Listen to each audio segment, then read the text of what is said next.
जितने बच्चे को टर्मिनोलॉजी याद करवा सकते करवा लीजिए। क्यों? जब टर्मिनोलॉजी याद होती है तो बाद में उसमें बच्चा माहिर हो जाता है। मिसाल के तौर पे आपने देखा होगा कि बाद बच्चों को 100 क्रिकेटर्स के नाम याद होते। क्यों?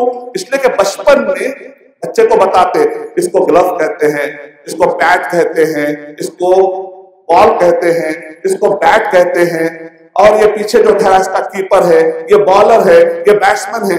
जब ये कीवर्ड जान लेता है तो ये बच्चा बहुत आगे जाता है। लेकिन इस्लामिकली बच्चे को कुरान, हदीस नहीं मालूम, हदीस किसको कहते हैं, कुरान किसको कहते हैं, इस्लाम, ईमान, एहसान, ये कीवर्ड बच्चों को याद कराइए, मैक्सिमम याद कराने की कोशिश कीजिए। इंशाल्लाह उसके बाद आप उसका मिरेकल देखेंगे। सब्सक्राइब कीजिए हमारे चैनल और दबाइए बेल का आइकन ताकि आपको रेगुलर नोटिफिकेशन अपडेट्स मिल सके।